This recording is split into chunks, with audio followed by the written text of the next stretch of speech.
Donc Xavier Guillaumard, donc je suis géographe, enseignant-chercheur à AgroParisTech, où on a ouvert il y a 10 ans, c'est un peu un signe des temps aussi, une nouvelle dominante d'approfondissement, donc une nouvelle option pour les 3e années, à l'agriculture urbaine et périurbaine. Donc que l'agro crée cette 20e spécialisation il y a 10 ans, voilà, c'est aussi un signe. Et puis depuis 2020, je suis maire donc effectivement de Châlons-Samar. C'est une commune petite par la population, 1100 habitants, mais assez grande par la taille. C'est la 6e commune de l'Essonne avec près de 3000 hectares, et donc dont un peu plus de 2000 en agriculture. Donc j'ai préparé, elle devrait arriver une dizaine de diapos. Mon but, c'est simplement, dans cette contextualisation, après les introductions historiques et puis, je dirais, agronomiques qui ont été faites, il y a 3 idées que je voulais peut-être souligner en amont de ce colloque. La première, c'est quand même la question, effectivement, de la présence de l'homme sur nos territoires et de l'effondrement du nombre d'exploitations agricoles. Donc c'est en fait repréciser cette tendance de baisse du nombre d'exploitations et les conséquences. C'est lancé, voilà. Et merci. Ok. Et puis donc ça c'est une première idée. La deuxième idée, c'est un petit point sur les labels qualitatifs. Et la troisième idée, c'est cette fameuse question de la territorialisation qui va être abordée dans les différentes tables rondes cet après-midi et demain, et notamment les défis de la territorialisation de la grande culture. Alors je dois pointer quelque part.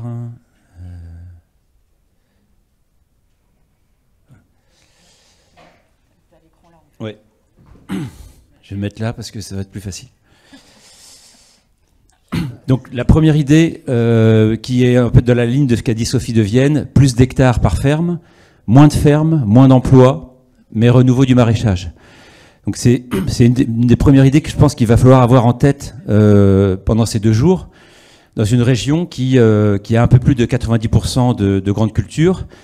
Et comme ça a aussi été dit, ça n'a pas toujours été le cas. C'est-à-dire que la grande culture, historiquement, l'Île-de-France a toujours été une terre de céréales, une région céréalière, mais aussi une région diversifiée par l'élevage, par le maraîchage, par l'arboriculture, beaucoup plus qu'aujourd'hui. Un chiffre qui fait mal et qu'il faut aussi avoir en tête, c'est que cette agriculture, on l'a dit, qui occupe la moitié du territoire de l'Île-de-France, procure 0,14% des emplois. Donc on a 9600 emplois directs fournis par l'agriculture aujourd'hui. Donc, signe des temps aussi, les emplois salariés ont dépassé les emplois non salariés, avec donc 5000, enfin, ça a déjà été le cas, mais disons que là, ils sont à peu près à égalité. Et donc, rien qu'entre 2008 et 2020, donc on a à nouveau une baisse de 8% des emplois directs fournis par l'agriculture. On arrive à une moyenne d'1 emploi et demi par ferme de grande culture en Île-de-France. Et on arrive à un chiffre en 2020, au recensement agricole, de 4425 exploitations. Donc là aussi, en baisse de 12% en 10 ans. Donc on n'a pas cité les chiffres relativement récents, mais si on est à 4400 exploitations aujourd'hui, il faut se souvenir qu'on était à 14 000 en 1970, on était à près de 10 000 en 1988. Donc en une génération, finalement, on est passé 70 pour un certain nombre d'entre nous. C'est pas si loin que ça, et on est passé de 14 000 à 4 000. Donc forcément, le paysage, il s'en ressent. Dans le pays Roissy, pays de France, donc on est à 108 exploitations. Là aussi, c'est encore plus marqué, puisqu'on a perdu 20% des exploitations en 10 ans, et à peu près 20% des emplois également. Alors, ça amène effectivement, dans la prolongation de ce qu'a dit Sophie, à une réflexion sur ce qu'on appelle la performance.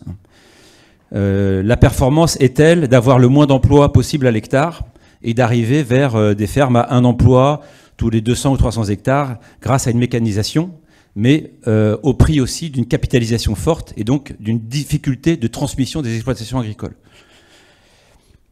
Et puis un point important aussi, c'est la question de l'étalement urbain, qui bien sûr est une menace dans toutes les régions de France, mais il faut souligner qu'aujourd'hui, dans les dernières années, on est à environ 680 hectares de consommés par an. Alors il y a certains chiffres qui sont même en dessous de ça, qui parlent de 480, 500 hectares consommés par an en Île-de-France. Dans les années 90, on était à 1600 hectares. Donc attention toujours quand on parle d'urbanisation galopante, non, c'est pas le cas en Île-de-France. On a réduit de près des 2/3 la consommation d'espace agricole annuel. C'est aussi le cas en France où on est tombé a priori à 20 000 hectares d'espace agricole consommé annuellement. C'est encore trop et les différents pouvoirs publics à différents niveaux veulent aller encore plus loin avec le concept de zéro artificialisation nette. Mais c'est quand même un fait à souligner, plutôt positif. Mais ceci souligne encore davantage que la baisse du nombre d'exploitations agricoles n'est pas un facteur d'étalement urbain, mais un facteur de capitalisation et donc de concentration du foncier agricole, avec des exploitations forcément de plus en plus grandes.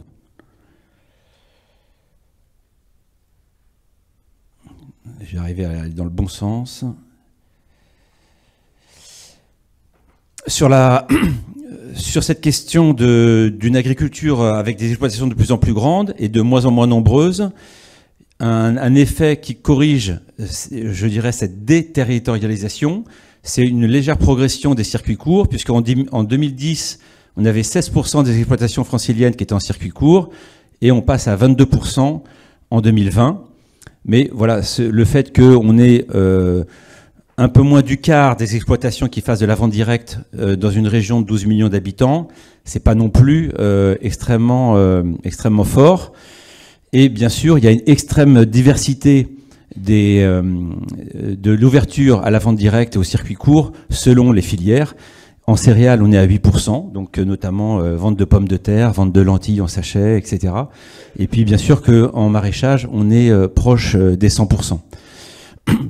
Voilà, d'où l'importance aussi de décliner les filières quand on parle de l'agriculture francilienne. On est dans des démarches qui sont complètement, qui sont très contrastées.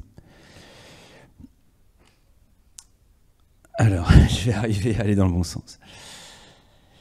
Donc, pour finir sur cette première idée, ce premier constat quand même d'une concentration des exploitations et donc d'une baisse de l'emploi, je dirais que la grande culture, c'est un paysage immuable en trompe-l'œil. On a tous en tête ces paysages céréaliers d'open field franciliens qui semblent particulièrement stables et donc quelque part résilients, de même que le paysage semble l'être. En fait, économiquement et agronomiquement, c'est un petit peu différent. Et pour faire un point d'économie, on n'a pas forcément beaucoup parlé d'euros. Si je prends l'année 2020 et les comptes de résultats par exploitation à l'hectare, eh bien, en fait, les céréaliers franciliens ont un revenu courant avant impôt de 220 € par hectare et des primes PAC de 274 € par hectare. Ces primes PAC étant dans le revenu courant avant impôt. Donc vous aurez compris que les primes de Bruxelles représentent 124% du revenu des céréaliers franciliens en 2020. Donc voilà, quand on compare souvent, par exemple, les aides que peuvent attribuer des collectivités locales à différentes filières, il faut se souvenir que ce paysage qui semble très stable, très calé, très résilient, en fait, il est une majorité d'années, puisque c'était la même chose en 2019. On a un revenu des céréaliers qui est en fait négatif si on enlève les primes PAC. Et donc, ça pose quand même une question sur la résilience de ce système et sur la résilience aussi de l'agrandissement. Un autre point qui pose question, qui va aussi dans le sens inverse à la territorialisation. C'est le développement de ce qu'on appelle le travail à façon. Donc, pour ceux qui n'auraient pas cette expression en tête, le travail à façon, c'est tout simplement quand un propriétaire délègue certaines tâches du système culturel à soit un autre agriculteur, soit une entreprise de travail agricole qui n'est pas une famille agricole, mais juste une entreprise. Et donc, ça permet en fait d'éviter notamment... pour ceux qui délèguent tous les travaux, ça permet d'éviter un bail et de louer la terre, puisque le fermier en France a quand même beaucoup de droits. Et le fait de simplement demander des tâches, donc les labours, le semis, la récolte, c'est une façon d'être complètement maître de ces terres et de pouvoir changer d'avis chaque année et de ne pas être lié à un bailleur, à un fermier. Donc, ce qui est nouveau, c'est qu'en 2020, on a plus de la moitié des exploitations d'Île-de-France qui ont eu recours au travail à façon, c'est-à-dire qui ont délégué le travail de la terre à des entreprises, alors que ce chiffre n'était que de 43 en 2010, donc 43 à 57% en 10 ans, c'est une progression très forte. Donc, bien sûr, c'est pas forcément tous les travaux qui sont délégués, mais les 2/3 de la surface agricole de l'Île-de-France sont gérés par des exploitations qui ont eu recours à ce travail à façon. Et on a même 6% des terres et des exploitations qui sont à 100% en externalisation des travaux, c'est-à-dire qui missionnent une entreprise pour faire les différents travaux. Donc bien sûr que ça ne va pas dans le sens de l'observation ou de la connaissance des différentes parcelles et aussi des différents voisins, puisque on demande ça à des entreprises qui, en général, travaillent sur plusieurs milliers d'hectares. Donc avec un assolement, si possible, assez simplifié. En contraste de ça, le dernier recensement de l'agriculture parle pointe quand même, pour la première fois depuis toujours, je pense, une remontée du nombre d'exploitations maraîchères. Je pense que depuis qu'on fait du maraîchage en Île-de-France, ce chiffre a toujours baissé. Et donc le chiffre officiel, c'est 310 exploitations maraîchères et horticoles. Et en fait, c'est un chiffre largement plus bas que la réalité, puisqu'en fait, dès qu'un maraîcher fait aussi des céréales, il va être comptabilisé dans les céréaliers. En fait, il y a au moins le double d'exploitations maraîchères. Et ça, c'est vraiment une nouveauté que, à nouveau, on ait une augmentation du nombre d'exploitations maraîchères. Donc c'est dans la contextualisation de nos réflexions, c'est quelque chose à prendre en compte, on le verra juste après. Et puis en élevage, on a toujours un élevage bovin en baisse par rapport à ce qu'on a évoqué tout à l'heure sur la nécessité peut-être d'un retour à la polyculture élevage. Donc ça, c'est plutôt dans le mauvais sens. En revanche, on a une légère augmentation du nombre d'ovins et caprins, et puis moins de porcs, mais plus d'exploitation porcine. Donc, ce qui va plutôt dans le bon sens, sans doute plus lié au territoire. Et puis l'aviculture, donc la volaille est pour l'instant stable. Ah, voilà. Je vais aller ni en avant ni en arrière.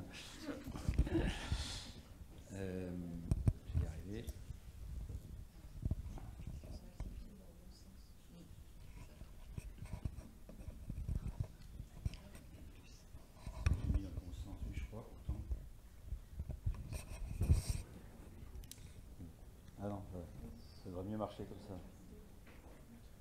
Non plus. Voilà. Donc ensuite sur la question, on parle souvent dans les rapports ville et agriculture, société et agriculture, de la question des exigences environnementales. On en a parlé juste avant aussi. Donc un petit focus sur la tension entre l'agriculture biologique et le HVE, haute valeur environnementale. Donc, rappelez quelques chiffres. En Île-de-France, on est à 8% de la surface agricole qui est en bio et 15% des exploitations. Donc, on n'est pas très loin des chiffres nationaux où c'est 11% de la surface française qui est en bio et 14% des fermes. Donc, on a environ 675 exploitations en agriculture biologique sur 4400 en Île-de-France, avec des contrastes très forts, puisque dans le Val d'Oise où nous ne sommes qu'à 1,8% des surfaces et 6% des exploitations, comparé par exemple au département de l'Essonne, où c'est 14 et un quart des exploitations qui sont labellisées agriculture biologique. Dans l'agglomération Roissy-Pays de France, alors là, on est à 0,3% de la surface. Et il n'y a que 6 fermes recensées en agriculture biologique. Donc vous voyez des contrastes très forts qui sont bien sûr dus à l'histoire et aussi aux filières présentes. On est aussi dans un contexte où on vient d'avoir la suppression des aides au maintien de l'agriculture biologique. Et pourtant, dans le même temps, en maraîchage bio, justement, le maraîchage n'a pas d'aide PAC, donc ceci explique aussi cela. On le verra dans le graphique, on est officiellement à un peu plus de 30% des exploitations maraîchères qui sont en bio. En fait, les chiffres datent de 2020 et on s'approche très rapidement des 50% d'exploitations maraîchères en bio, avec des viabilités et des vivabilités particulièrement contrastées. Donc ça, c'est aussi quelque chose à avoir en tête. Beaucoup de collectivités locales veulent leur maraîcher bio. On a des récits et des situations très variées entre des personnes qui n'arrivent pas à gagner le SMIC avec beaucoup d'heures de travail et puis d'autres qui arrivent à avoir au moins le SMIC horaire avec une qualité de vie. Et en grande culture, dans le contexte, c'est les cours du bio en grande culture qui sont critiques en 2023, puisque particulièrement proches des cours, des cours du conventionnel à 220 € tonne. Et donc là aussi, c'est une problématique pour les bio, puisque avec des rendements qui peuvent être 2 fois moindres qu'en grande culture, si le prix est le même si les charges sont un peu plus basses, ça pose problème. Et rappeler aussi que l'agriculture, c'est aussi une question de distribution et de consommation. On pourra revenir dans les questions ou plus tard dans la journée, mais ne pas oublier l'innovation amapienne qui a sorti le maraîchage de la loi de l'offre et de la demande. Je cite souvent une maraîchère en AMAP qui dit quand on me demande mon kilo à combien je vends mon kilo de pommes de terre, je peux plus répondre à la question puisque je ne vends plus de kilos de pommes de terre, je vends un panier dans lequel il y a plein de choses et qui a un prix qu'on a fixé ensemble. Donc ces genres d'innovations économiques sont à décliner dans d'autres filières. En tout cas, il y a quelque chose d'intéressant dans ce qui s'est passé justement dans le lien au consommateur avec cette innovation. Voilà la proportion d'exploitation bio en Île-de-France par filière. Donc voilà, vous voyez le maraîchage à 30%, mais c'est sous-évalué. L'arboriculture également à 1/3. Sur la volaille, on est aussi quasiment à 1/3. Et puis en céréales, on est à 7%. En bovin-viande, à 4%. Donc un énorme contraste entre les filières.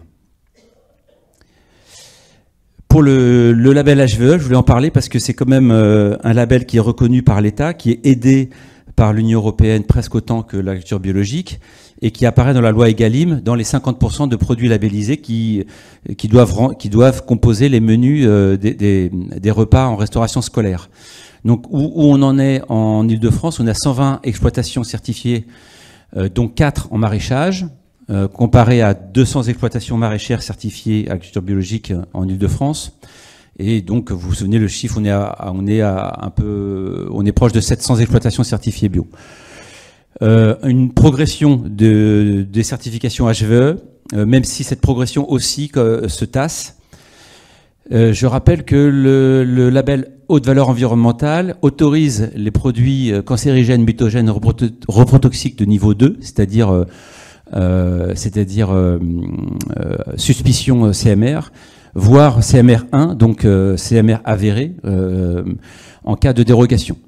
Et pour prendre un autre exemple, en HVE, si vous utilisez des semences enrobées de pesticides, on va considérer que la parcelle est non traitée puisque vous n'avez pas fait de traitement. Les 2/3 des exploitations en HVE en France ont été certifiées dans un cadre collectif, éventuellement sans visite d'exploitation.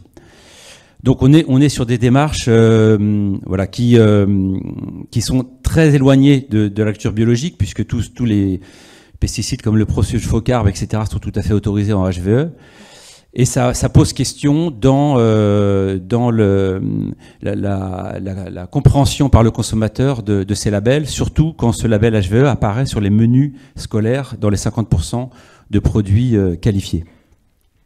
Et puis 2 signaux qui arrivent en pleine COP18, donc le renoncement aux taxes eau et pesticides d'il y a quelques jours et la prolongation du glyphosate par l'Union européenne. Donc voilà, c'est un contexte qui est compliqué pour l'agriculture biologique, notamment en grande culture. Ceci dit, comme ça a été dit aussi, on a aussi des impasses techniques en grande culture conventionnelle. Et donc le débat reste ouvert, mais économiquement, les céréaliers en agriculture biologique cette année vont avoir des difficultés financières du fait des cours du bio. Avant de passer aux dernières impôts sur la territorialisation, alors pourquoi chercher davantage de territorialisation? Il me semble aussi important de garder en tête que la grande culture aujourd'hui, pour revenir sur son côté immuable, elle a affaire à un certain nombre d'aléas très forts. Le premier, c'est l'aléa des cours du marché, qui peut fluctuer très fortement d'une année à l'autre selon notamment les conflits internationaux, mais aussi les rendements qui vont être tout à fait instables, liés à la question climatique qu'on verra juste après. La question du coût des charges qui évolue aussi selon les coûts du pétrole. Et puis la question des primes européennes qui sont plutôt tendanciellement à la baisse. Donc ça crée finalement un univers particulièrement instable avec beaucoup d'inconnus pour l'avenir de cette grande culture, à la différence paradoxalement du maraîchage qui paraît plus fragile, mais qui en fait est sur un marché finalement mondial, puisqu'ils ne touchent pas de subventions pour vendre leurs légumes sur le marché, où là aussi pourtant ils peuvent avoir une concurrence de produits importés. Et donc sur ce graphique arrive là aussi pour voir la tendance dans le monde agricole qui se renouvelle de façon assez originale. Et vous voyez donc la part de ce qu'on appelle les NIMA, les non issus du milieu agricole, qui étaient complètement des ovnis jusqu'en 1965 et qui en fait vont bientôt devenir à part égale avec les candidats issus du milieu agricole. Ce qui veut dire que c'est aussi une altérité qui rentre dans le monde agricole, notamment francilien. Et si vous avez rencontré notamment des maraîchers nouvellement installés, vous constaterez que 80% sont issus de reconversion professionnelle à la quarantaine. Et donc pour finir, voilà, à la recherche des territoires perdus pour des résiliences à co-construire, la question c'est avec toutes ces incertitudes et aussi ce mouvement qui va vers finalement de moins en moins de fermes, de 14 000 à 4 000, comment retrouver des résiliences à co-construire territorialement. Et donc comment davantage penser horizontalement à l'échelle d'un territoire et peut-être un peu moins verticalement dans des logiques de filière. Alors un chiffre qui n'est pas très étonnant mais qui est bon de rappeler, les producteurs de céréales et oléoprotéagineux vendent 2% de leurs produits aux utilisateurs finaux, donc notamment des meuniers ou de l'alimentation animale, et un tiers à des négociants et 2 tiers à des coopératives. Donc on voit bien que c'est un marché complexe, long, et qui est difficile à réformer. Il est difficile à réformer aussi par les pouvoirs publics, lorsque même à l'échelle de la région et son pacte agricole, la région a un budget de 30 millions d'euros par an pour l'agriculture, mais en fait dans le même temps, il y a un budget de 150 millions d'euros qui arrive chaque année dans les fermes franciliennes par la PAC. Donc la PAC a un levier 5 fois supérieur à celui de la région Île-de-France, et donc forcément, la logique d'une PAC, elle façonne le paysage 5 fois plus que la logique du conseil régional. Donc un défi tout à fait particulier dans la territorialisation de la grande culture. Comment faire pour qu'elle soit moins soumise aux aléas mondiaux, qui sont une fois de plus particulièrement incertains, et quelle dynamique coopérative et quelle dynamique des coopératives. Des coopératives qui ont majoritairement et malheureusement échappé au contrôle des producteurs et qui est peut-être voilà, un lieu à reconquérir. Et puis la question, ça a été dit tout à l'heure, dans l'autre sens, sur les industries de première transformation, les légumeries, les brasseries, les meuneries, les abattoirs, toutes ces industries qui ont disparu ou quasiment disparu d'Île-de-France, qui aujourd'hui, alors les meuneries n'ont pas disparu, mais on en a peut-être 2 par département, là où on en avait 20.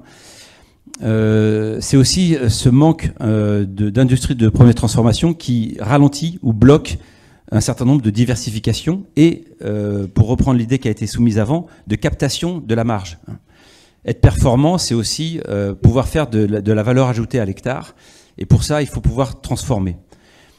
Et le chiffre aussi à retenir là-dessus, c'est que les maraîchers, les arboriculteurs couvrent à peu près 1% de la surface de l'Île-de-France. Mais en fait, c'est 1%, c'est 10% de l'emploi et c'est 15% de la valeur ajoutée. Et puis un élément qui va pas forcément dans le bon sens, c'est que lorsque les cours des céréales conventionnelles sont en hausse, notamment avec la guerre en Ukraine, ben en fait on a une baisse des certifications qualité, puisque quand les cours sont hauts, vous n'avez pas besoin d'aller chercher des bonus sur les prix avec des contraintes de cahier des charges. En revanche, quand les cours baissent, forcément, dans les coopératives, on va plus travailler à des certifications.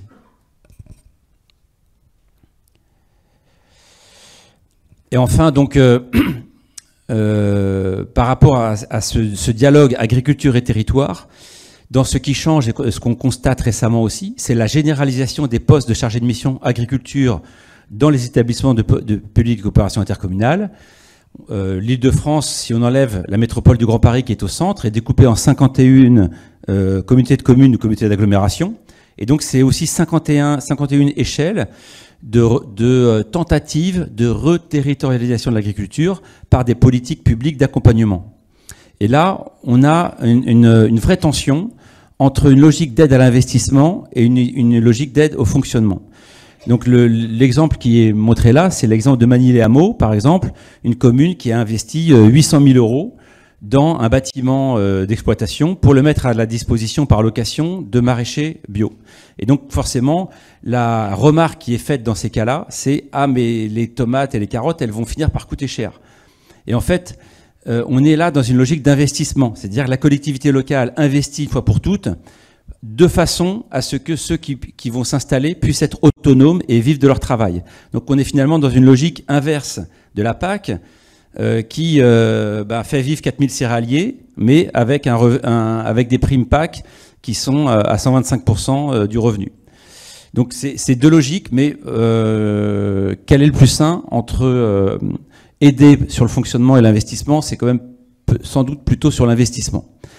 Ici, c'est une commune qui Pucet, un des archétypes de communes qui ont installé des maraîchers sur des terres communales parce que ces maraîchers, après 3 ans de démarche avec la SAFER, ne trouvaient pas leurs 3 hectares.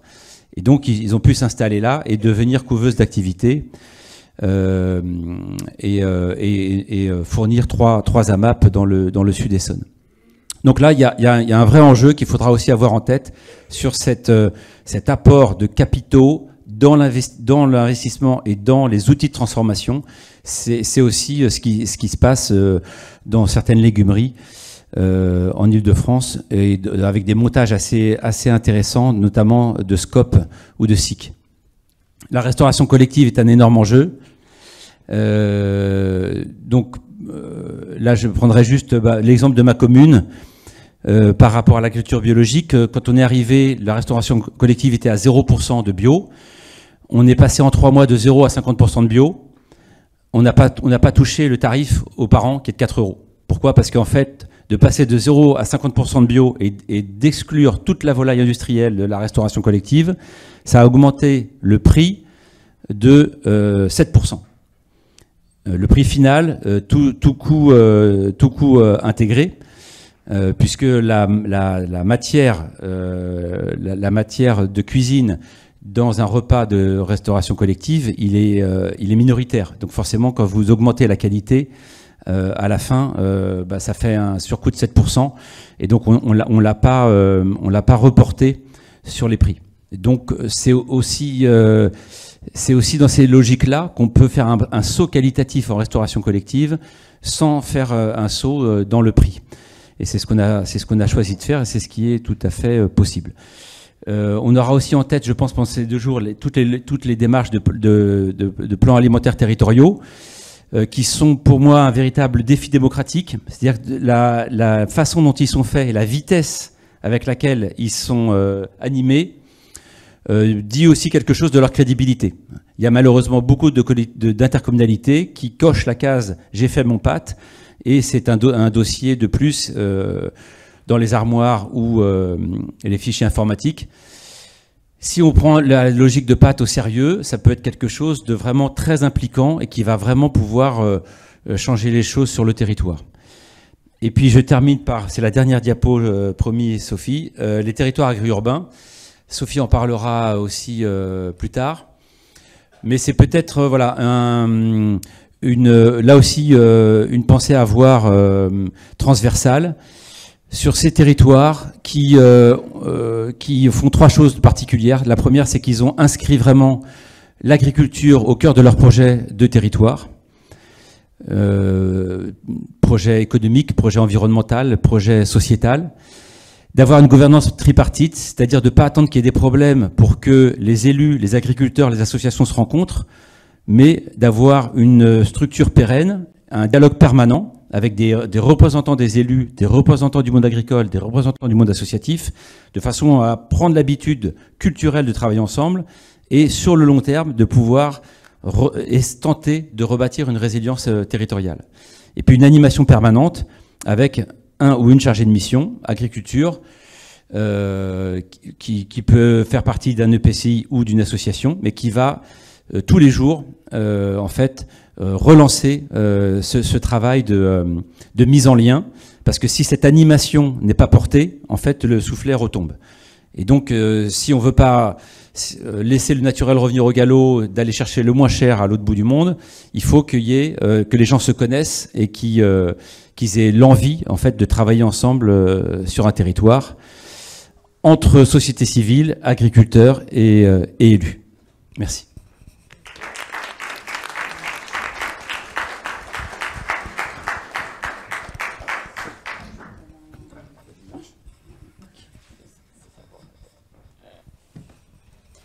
Merci beaucoup Xavier, mais voilà, comme ça je jongle. Mais il y a peut-être quelques questions pour toi. En tout cas, voilà, j'avais présenté que tu serais le volet géographique de la question, et on a eu quelque chose aussi qui est une présentation vraiment de type sciences du territoire. Merci beaucoup. Est-ce que... Voilà, une ou 2 questions. Oui.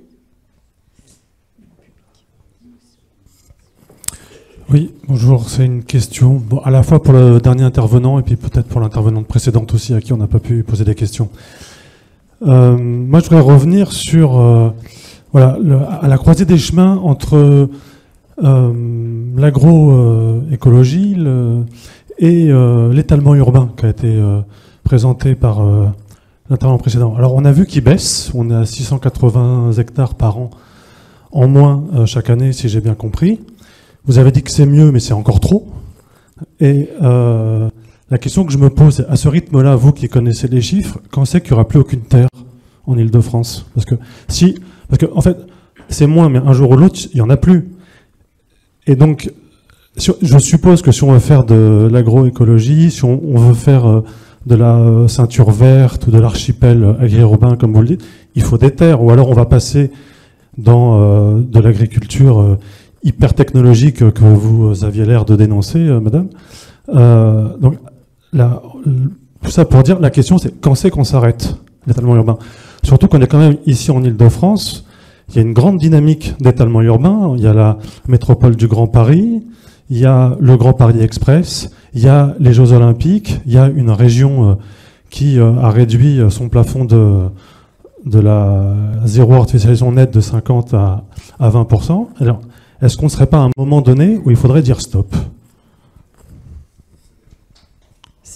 Merci bien. C'est peut-être un commentaire plus qu'une question, mais si tu veux répondre. Oui. Rapidement, c'est vrai que c'est une question. Alors, le calcul, c'est presque 1000 ans hein, qu'il faudrait au rythme actuel pour urbaniser toutes les terres d'Île-de-France. Voilà.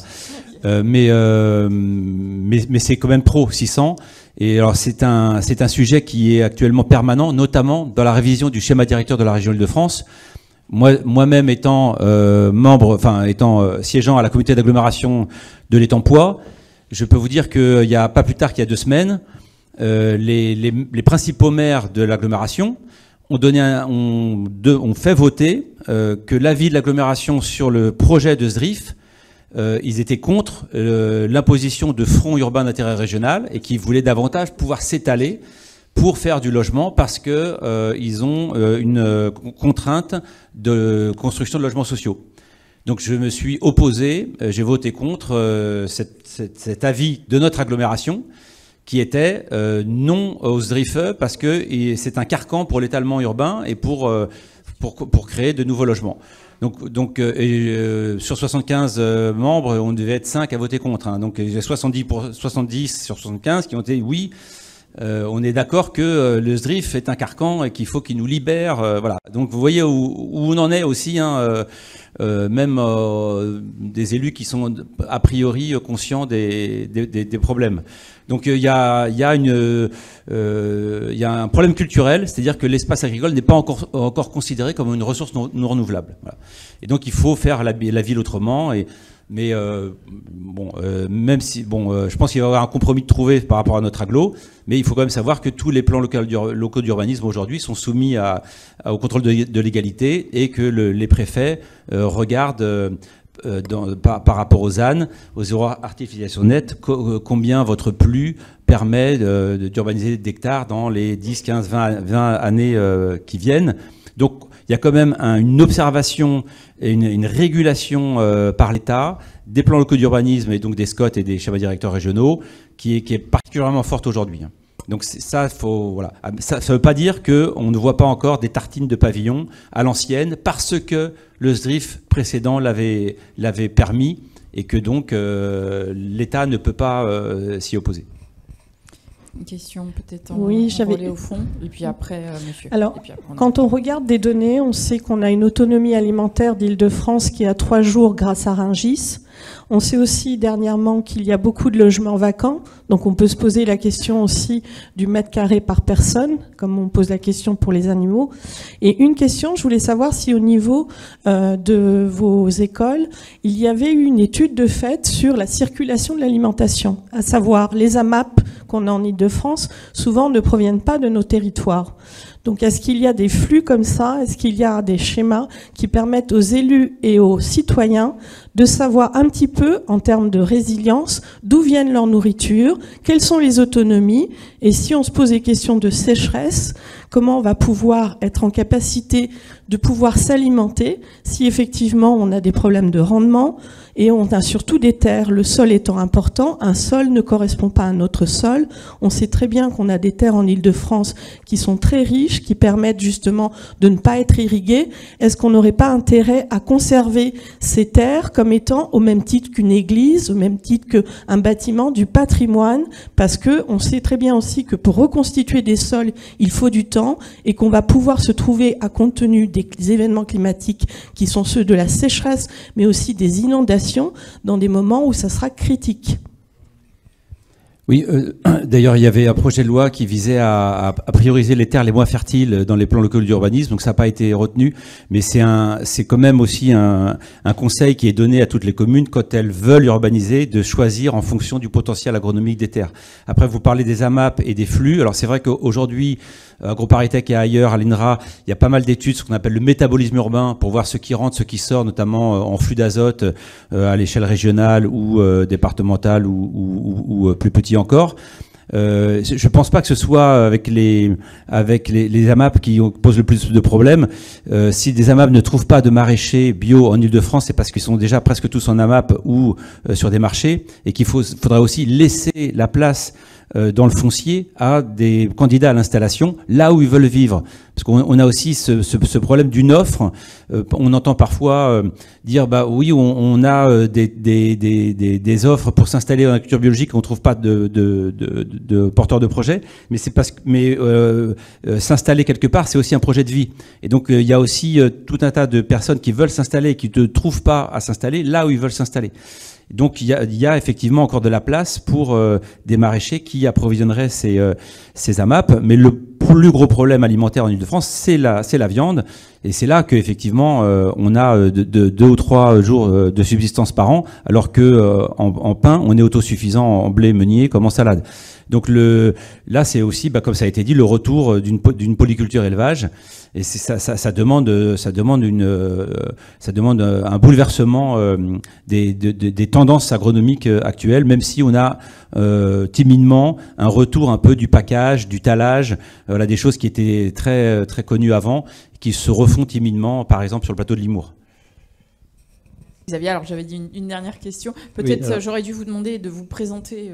C'est ce que j'allais faire. Alors, Éric Placements, je suis agriculteur à côté de l'aéroport de Roissy. Je suis maire de la commune de Chennevières-les-Louves, 330 habitants. Et je suis un ancien de la vénérable école dans laquelle vous enseignez. Et j'ai plusieurs remarques à faire sur votre exposé. Je suis désolé, il y a quelques éléments qui m'ont chagriné. Vous avez décrit les primes PAC comme une sorte de subvention aux gens qui produisent en particulier les céréales et qui représentent 125% du revenu. Je veux bien croire vos chiffres, il n'y a pas de problème. Je voudrais juste rappeler que, en fait, si ça représente autant une part aussi importante du revenu, c'est soit que les charges sont trop élevées, soit que les prix sont trop bas. Et en termes de prix, il faut rappeler que les primes PAC, ce n'est pas des primes pour aider Pierre-Paul Jacques. Ça s'appelle, le véritable nom, ce sont des aides compensatoires. Il faut rappeler qu'en 1992, quand la PAC a été établie, c'est parce qu'on est passé d'un régime de prix intérieur à l'Europe avec le système de restitution et de compensation qui permettait d'avoir des prix intérieurs à l'époque qui étaient de l'ordre de 130 ou 140 francs, c'est-à-dire 200 € d'aujourd'hui. Donc 22 ans après, on est toujours à 200 €. Donc en fait, ces aides-là, c'est pour compenser l'alignement des céréales sur le marché mondial. Donc ce n'est pas des aides à Pierre-Paul Jacques. Je pense que c'est important de le souligner. Si je peux me permettre tout de suite, le problème de ces aides, c'est surtout qu'elles ne sont pas contracycliques. Parce que les aides contracycliques sont interdites par l'OMC. Donc pour le dire plus clairement, quand les cours sont hauts, on pourra avoir des aides plus basses. Quand les cours sont bas, on pourra avoir des aides plus hautes. Mais ça, c'est interdit par l'OMC, puisque ça fausse la concurrence libre et non faussée. Donc c'est pas aux agriculteurs que j'en ai. C'est qu'il y a un système qui est quand même assez bizarre, qui fait que en fait les aides, c'est le système de l'OMC, qui fait que les aides sont régulières, quels que soient en fait les rendements, quels que soient les cours. C'est vrai que les primes étaient les mêmes l'année dernière quand le blé est monté à 450 €. Je suis d'accord avec vous. On va, voilà, je vous laisse.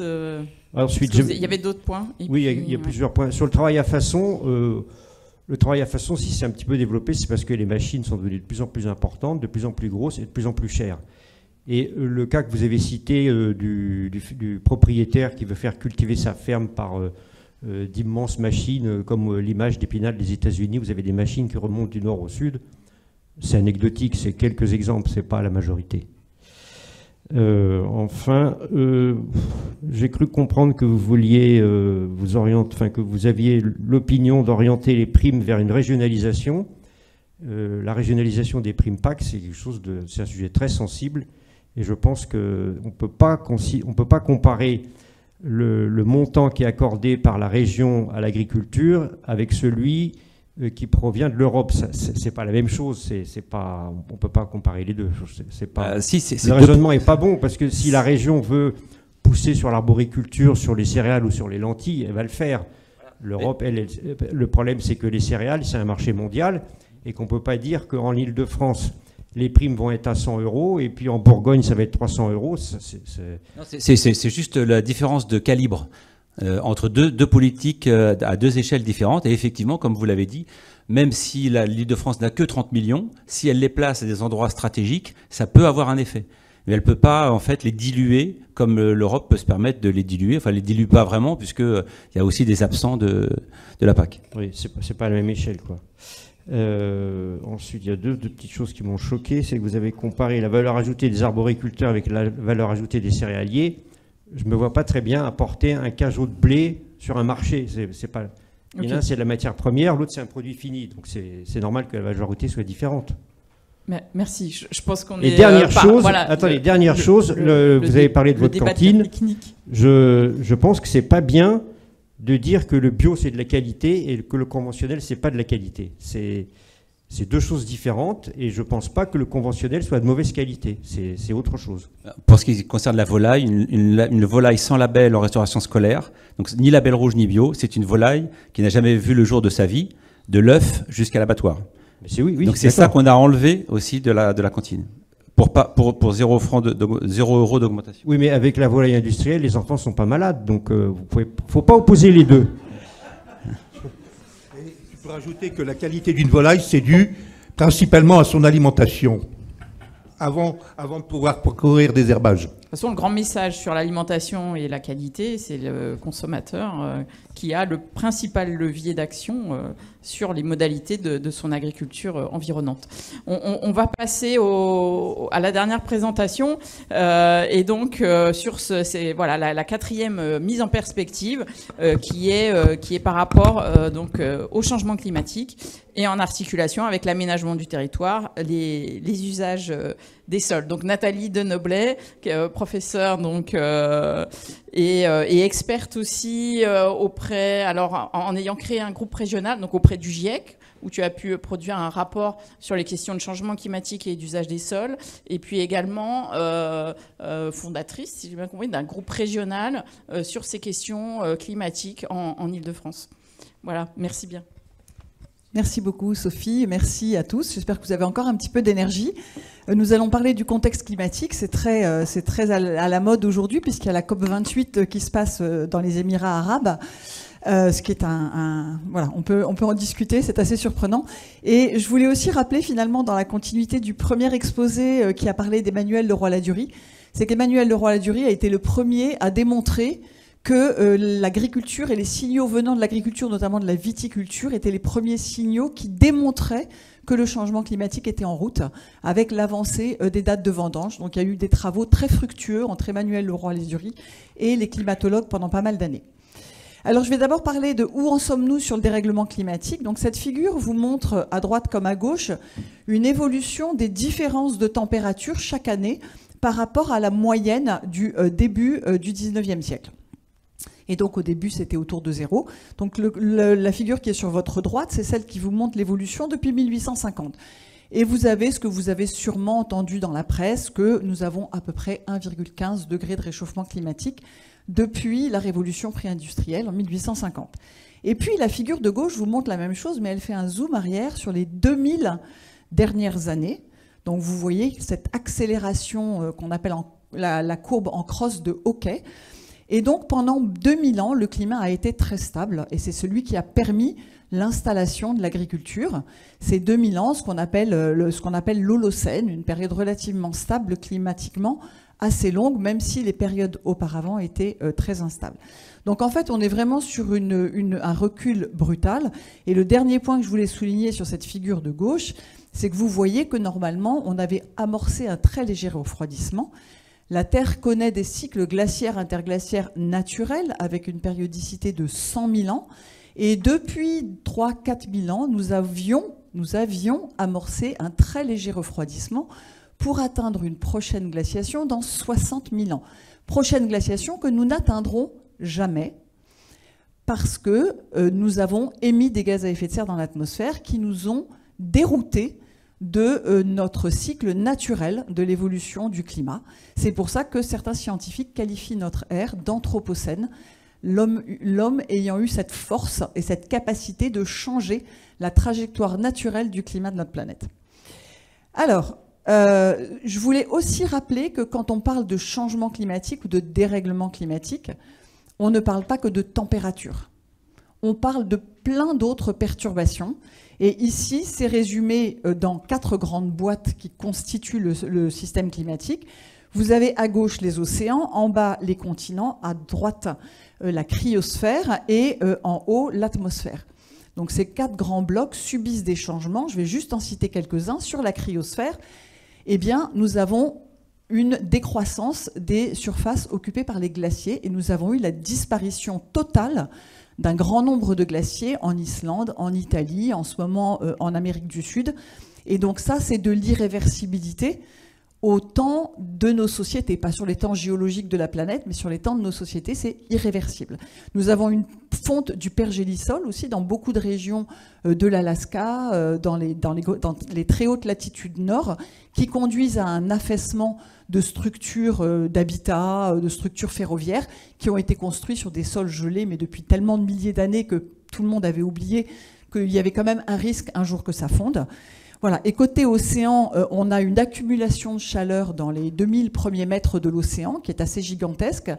Et on assiste à des déplacements d'espèces. Alors dans les océans, il y a vraiment des déplacements des niches climatiques des poissons. Donc le besoin pour les pêcheries aujourd'hui de suivre les bancs de poissons par satellite parce que ça bouge avec le réchauffement climatique et donc ils ne sont plus là où ils étaient autrefois.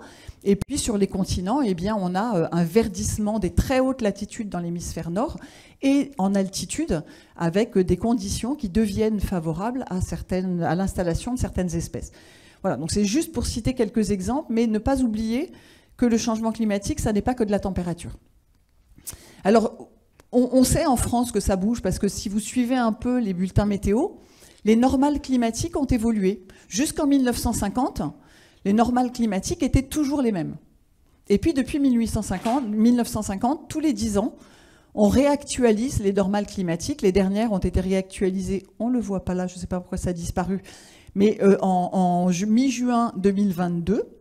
Donc aujourd'hui, quand on vous dit en météo, ben aujourd'hui nous avons tant de degrés au-dessus des normales climatiques, ce n'est pas les normales que vous aviez connues ou que vos parents ou grands-parents ont connues en 1950. C'est des nouvelles normales que connaissent les enfants d'aujourd'hui, mais pas beaucoup d'entre nous qui avions connu d'autres normales saisonnières. Donc 3 degrés au-dessus des normales saisonnières pour nous aujourd'hui, c'est parfois 5 degrés au-dessus des normales saisonnières en 1950. Donc c'est des extrêmes beaucoup plus chauds. Alors la France, elle s'est réchauffée plus que le globe. Le globe, c'est 1,15 degré, la France, c'est 1,9, on n'est pas loin des 2 degrés, parce que toutes les terres émergées se réchauffent plus que le globe, pour un certain nombre de raisons de rétroaction, je n'ai pas le temps de rentrer là-dessus, mais donc les terres se réchauffent plus que le globe, et ça, il faut l'avoir en tête aussi. Alors, juste quelques zooms sur l'Île-de-France. Donc là, vous voyez l'évolution des températures depuis, si je ne m'abuse, 1950 jusqu'en 2020. Et avec à gauche les étés, à droite les hivers, pour vous montrer simplement que les étés se réchauffent plus vite que les hivers. C'est à peu près 0,4 degrés tous les 10 ans en été et 0,25 degrés tous les 10 ans en hiver. Et donc, le réchauffement le moins rapide en Île-de-France est celui de l'automne, pour le moment, dans le climat passé. Et puis ça, c'est la même chose pour les précipitations. Alors, on n'a pas de changement annuel des cumuls pluviométriques en Île-de-France. On a une très légère tendance à une augmentation de la saisonnalité, mais qui n'est pas, pour un puriste, statistiquement significative, comme on dit. Par contre, ce qui est important de noter, c'est toujours une variabilité interannuelle qui est très, très marquée, et donc qui masque un signal climatique qui est pour le moment très faible sur les précipitations cumulées.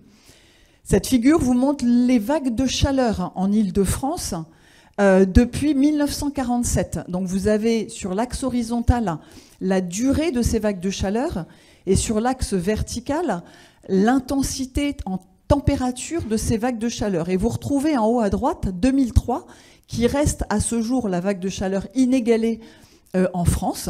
Donc ça reste la première de toutes les vagues de chaleur malgré 2019, malgré 2022.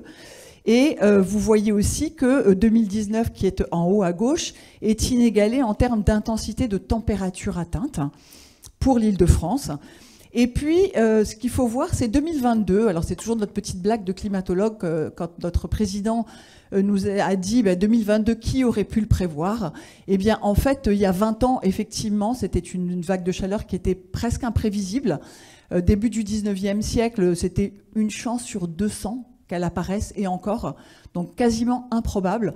Aujourd'hui, c'est une chance tous les 15-20 ans qu'elle apparaisse, et donc on n'est plus sur de l'improbable et on n'est plus sur de l'imprévisible du tout. Donc ça, ce sont des choses importantes. Et voilà, une façon de voir que les chaleurs augmentent, c'est que la climatisation en Île-de-France a quand même augmente de 18% par décennie, ce qui est une forme d'adaptation, même si c'est une forme de maladaptation, c'est une forme d'adaptation au changement climatique en cours. Alors, donc toujours sur les températures, le nombre de jours de gel. Donc ça, c'est l'évolution du nombre de jours de gel à Orly depuis 1950. En 1950, on était à peu près 40 à 50 jours de gel par an. Aujourd'hui, on est à un peu moins de 30 jours de gel par an, avec des vagues de froid qui deviennent 2 à 3 fois moins probables qu'au début du XXe siècle. Par contre, ce que vous appelez les gels tardifs, enfin vous les agriculteurs appelez les gels tardifs, qui est un non-sens pour un climatologue parce qu'il y a de moins en moins de gels tardifs, ça risque de se produire de plus en plus, puisqu'en fait le gel tardif, il est lié à la précocité de la végétation. La végétation répond plus tôt parce que les hivers sont plus doux, donc elle démarre son printemps plus tôt, et démarrant son printemps plus tôt, elle le démarre à un moment où météorologiquement le risque de gel existe toujours. Même s'il est de moins en moins probable, il existe toujours. Et donc ça, c'est un risque qui est réel. Alors sur les précipitations, je vous ai dit, le cumul pluviométrique, la saisonnalité n'a pas vraiment changé, ou en tout cas pas de manière robuste. En tout cas, on peut pas affirmer avec certitude qu'elle a changé à la suite du changement climatique. En tout cas, que c'est la responsabilité humaine. Par contre, les précipitations extrêmes, qui ont déjà été évoquées tout à l'heure, elles augmentent et de manière très significative. Et le système est très simple, c'est-à-dire que plus vous avez une atmosphère chaude, plus vous pouvez mettre de la vapeur d'eau dedans. Donc vous pouvez stocker de l'eau sous forme vapeur dans une atmosphère chaude. Et donc, quand il pleut, il y a plus d'eau à condenser, donc les événements précipitants sont plus forts. C'est de la physique pure et dure. Donc plus votre atmosphère sera chaude, plus elle va contenir de la vapeur d'eau, plus les événements précipitants seront intenses. Donc ça, c'est vraiment quelque chose auquel on n'échappe pas, on n'a pas échappé, et on n'échappera pas dans le futur, avec des précipitations dont l'intensité extrême a augmenté de 10 à 20% depuis 1950, ce qui est quand même assez conséquent. D'où, je reviens sur l'agroécologie, l'importance d'avoir une infiltrabilité des sols qui soit remarquable si on ne veut pas subir une érosion liée à l'intensité de ces précipitations. Par contre, donc voilà, par exemple, l'épisode pluvieux de 3 jours là qu'on a connu fin mai 2016 et qui a conduit à une crue exceptionnelle de la Seine, eh bien, elle a vu sa probabilité doubler avec le changement climatique. Donc surtout dans une ville aussi où quand on a des sols de plus en plus imperméabilisés, ça va arriver encore plus. Mais à contrario, le nombre de jours consécutifs sans pluie, lui aussi, tend à augmenter. Donc vous voyez, on a une concentration en fait des pluies et un nombre de jours secs consécutifs qui a augmenté dans le passé. Après, voilà, la température, c'est une chose, et puis l'occupation que l'on fait de nos sols va jouer sur le ressenti de cette température et l'amplification éventuellement d'une vague de chaleur. Une vague de chaleur qui arrive sur une région, c'est un événement météorologique qui va affecter une région de manière assez uniforme et très grande, et ensuite la manifestation locale de cette vague de chaleur, elle va dépendre de la façon dont vous avez géré vos sols. Et donc là, c'est l'îlot de chaleur urbain, je pense que vous en avez tous entendu. Donc à gauche, vous avez l'Île-de-France, avec en gris les zones urbanisées, en jaune les zones agricoles et en vert les zones de forêt. Et puis vous avez à droite la canicule de 2019, comment elle s'est manifestée en Île-de-France. Et vous voyez que dans Paris intramuros, on était à plus de nuit, à plus de 22 degrés Celsius. La nuit, donc très proche de ce qu'on appelle les nuits tropicales qui entraînent des souffrances, notamment pour les personnes âgées. Et puis, dans les zones qui sont quand même assez proches des forêts, on était en dessous de 18 degrés de température nocturne. Donc avec des gradients quand même qui sont très très importants, pouvant atteindre en 2003, on avait 10 degrés d'écart la nuit entre le centre de Paris et les zones agricoles et forestées alentours. Donc c'est quand même beaucoup, et ça vous montre que... tout ça avec une même vague de chaleur qui vous arrivait. Donc l'occupation du sol, elle a une importance phénoménale sur la matérialisation du climat sur vos lieux de vie. Alors je passerai, j'ai oublié d'enclencher Sophie, donc je passerai sur cet exemple que parce qu'il me prendrait un petit peu trop de temps. Je ne suis à combien, Sophie? J'ai oublié de déclencher mon... Qu'il me reste 7 minutes? Ah oui, alors là, oui, d'accord. Alors, comment sommes-nous sûrs que l'humanité est responsable? Donc là, je vous remonte des courbes, vous avez vu l'augmentation de CO2. En fait, qu'est-ce qui se passe? D'abord, quand on met du CO2, quand on met des gaz à effet de serre dans l'atmosphère, on déstabilise le bilan énergétique de notre planète. Une planète à l'équilibre, les 2000 dernières années, on était à peu près à l'équilibre. On reçoit de l'énergie sous forme de rayonnement solaire, c'est notre seule source d'énergie. Et la Terre se réchauffe, et donc elle renvoie de l'énergie vers l'espace sous forme de rayonnement thermique. Voilà, donc c'est la température qui entraîne un rayonnement. Quand on met des gaz à effet de serre dans l'atmosphère, on piège ce retour de chaleur vers l'espace, et on le renvoie vers le sol. Et donc la Terre va se réchauffer pour compenser ce surplus énergétique. Et donc, c'est ce qui se passe. Donc voilà, on piège de l'énergie, donc on se réchauffe pour en renvoyer le plus possible vers l'espace. Et aujourd'hui, 91% de cette énergie supplémentaire est stockée dans les océans. Donc on a une bombe à retardement avec nos océans, qui fait que même si on arrêtait tout, ils vont continuer à restituer leur chaleur pendant des milliers et des milliers d'années.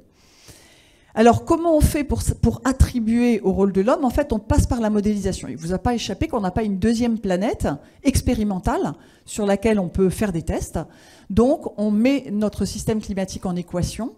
On a des gros modèles de climat, comme vous avez des modèles météo qui vous prédisent le temps de demain. Et puis, dans ces modèles-là, eh bien, on joue plusieurs choses. Et donc, on joue un climat avec et sans gaz à effet de serre, avec et sans rôle de l'être humain. Et donc là, cette courbe, c'est la même que tout à l'heure. Le noir, c'est l'observation. Vous voyez que la courbe verte, c'est si nous n'avions pas mis le rôle de l'homme dans le système climatique, donc juste les effets naturels, éruptions solaires, éruptions volcaniques, on n'aurait absolument pas changé ces 150 dernières années le cours de notre climat. La courbe rose, qui est supérieure à la courbe noire, vous dit que si on avait tenu compte que de nos gaz à effet de serre, nous aurions réchauffé la planète plus que nous ne l'avons fait, un tiers plus que ce que nous avons vécu jusque-là. Et puis la courbe bleue vous montre tous les autres polluants, tous les autres particules, voilà, tout ce qui est sulfate, aérosols, etc., que l'on met dans notre atmosphère par nos activités, qui, elles, réfléchissent le rayonnement solaire, donc en fait refroidissent le climat d'un tiers. Et donc c'est la combinaison de tous ces effets qui conduit au changement climatique que l'on a connu aujourd'hui. Je voudrais donc aborder le climat futur avec cette courbe qui est quand même fondamentale, parce que c'est celle qui est discutée lors de la COP28, qui vous montre sur l'axe horizontal l'intégrale de toutes nos émissions de CO2 depuis 1850, donc le cumul de ces émissions, et sur l'axe vertical, la température atteinte par la planète, donc là, le réchauffement climatique de notre planète, pour vous montrer qu'on a une véritable linéarité entre plus on met du CO2 dans l'atmosphère, plus on va réchauffer notre planète. C'est comme une baignoire que vous remplissez, même si vous faites du goutte à goutte, si vous ne videz pas votre baignoire, eh bien elle continuera de se remplir, lentement, mais elle continuera de se remplir. Et donc c'est à partir de cette courbe-là, aujourd'hui on a émis 2400 milliards de tonnes de CO2 dans notre atmosphère, et on en émet plus de 40 milliards de tonnes par an. Donc avec cette courbe-là, on vous prédit que dans 6 ou 7 ans, nous franchissons la barre des 1,5 degrés Celsius. Cette courbe-là, c'est la même chose, ce sont les émissions, mais ce sont les trajectoires futures. Pour ne pas dépasser 1,5 degrés Celsius, nous devrions être sur la courbe bleu pâle. C'est-à-dire que depuis les désaccords de Paris, nous aurions dû déjà commencer à décroître nos émissions de CO2. La courbe verte, c'est celle que nous aurions atteint pour 2 degrés Celsius, que nous devrions suivre pour atteindre 2 degrés, pour ne pas dépasser 2 degrés Celsius de réchauffement. La courbe bleu marine est celle des engagements des États, des engagements volontaires des États. Et la courbe rouge, c'est celle que nous suivons aujourd'hui avec toutes les politiques publiques qui sont déjà engagées, donc pas les intentions, mais les choses vraiment engagées, qui nous amènent à une trajectoire de 3 degrés Celsius à peu près à l'échelle de la planète. Et cette trajectoire de 3 degrés Celsius me permet de basculer sur ce que vous avez peut-être déjà entendu, c'est la France qui se prépare avec sa trajectoire de réchauffement pour l'adaptation au changement climatique. Sa fameuse TRAC, qui a été lancée par le ministère de la Transition écologique, et qui vous dit que pour s'adapter, il faut que vous réfléchissiez dans une France à 4 degrés, qui correspond à peu près au niveau vers lequel nous nous dirigeons aujourd'hui. Donc c'est pas du tout, c'est pas sorti du chapeau de notre ministre, c'est vraiment basé sur des faits robustes, et qui a un grand avantage, c'est que nous, les climatologues, nous allons fournir un lot de scénarios de changement climatique qui seront les mêmes, quels que soient les acteurs de n'importe quel territoire de France, c'est-à-dire que d'un acteur à l'autre, d'un effort à l'autre. Vous pourrez comparer les besoins d'efforts que vous avez à déployer pour exactement les mêmes scénarios de changement climatique, ce qui n'a encore jamais été fait jusque-là. Si je résume les changements attendus en France et en Île-de-France, donc c'est un réchauffement toujours plus marqué de l'été que de l'hiver, une augmentation légère de la pluviométrie en hiver et une diminution en été. C'est pas vrai dans le sud de la France, hein. C'est très différent. Une augmentation de l'évapotranspiration toute l'année, hein, donc vous parliez de sécheresse. La sécheresse, c'est pas un problème tellement de pluie aujourd'hui, c'est vraiment un problème d'évapotranspiration. La température est plus chaude, la demande atmosphérique en vapeur d'eau de l'atmosphère est plus importante, donc la pression exercée par l'atmosphère sur les écosystèmes est une demande accrue de vapeur d'eau. Et donc c'est pour ça que l'évapotranspiration, tant qu'il y a de l'eau dans les sols, va être amenée à partir vers l'atmosphère.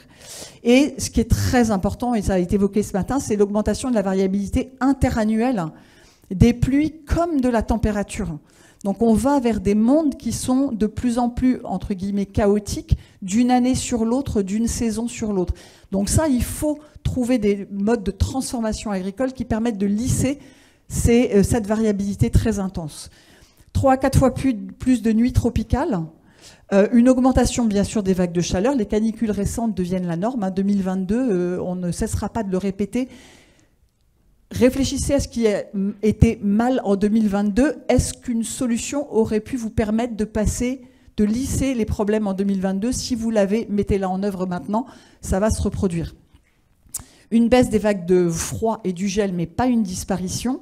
Une augmentation des pluies extrêmes, on l'a évoqué toujours, hein, donc une augmentation des sécheresses agroécologiques.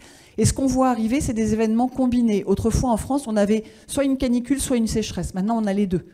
Voilà, donc ça, c'est des choses qui vont se reproduire. Avec 2016, on a eu des combinaisons d'événements qu'on n'avait jamais vues avant. Ce genre de choses peut se reproduire et il faut malheureusement se tenir prêt. Donc ça, je ne vais pas l'évoquer. Est-ce que j'ai encore 2-3 minutes ou pas pour évoquer les évolutions à prendre en compte pour le monde agricole?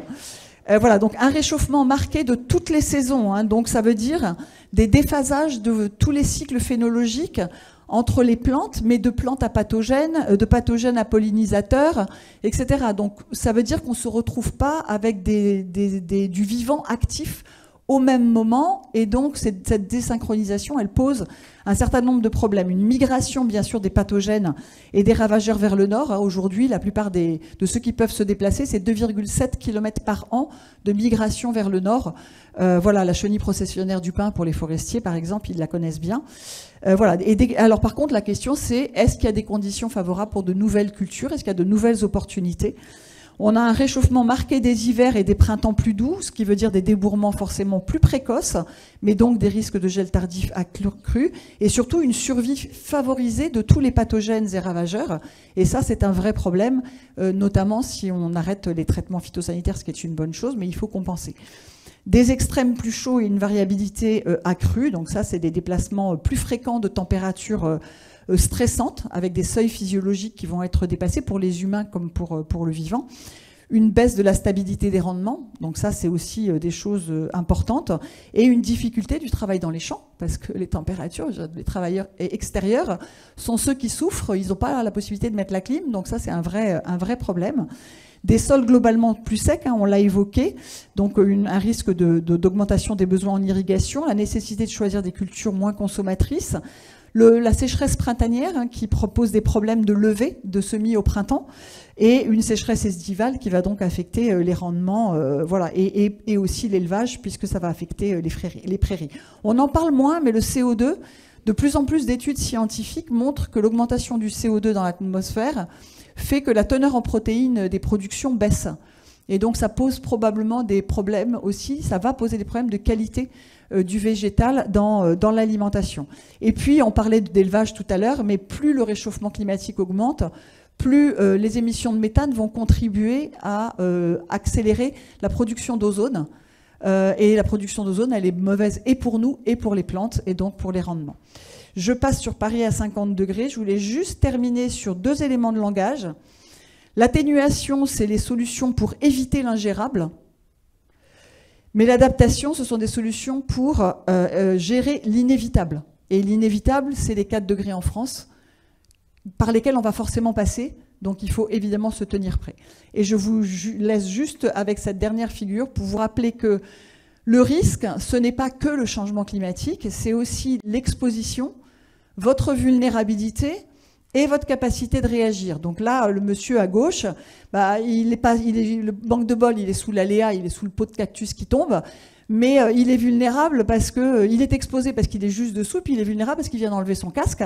Et donc, il faut qu'il y ait des secours pas très loin pour pouvoir lui venir en aide. Donc quand vous pensez à vos exploitations ou à votre secteur d'activité, vous ne devez pas penser que l'aléa changement climatique, vous devez aussi penser vulnérabilité, exposition et capacité d'intervention. C'est ça qui fait le risque. C'est la combinaison de ces 4 qui constitue le risque pour vous. Merci et désolé.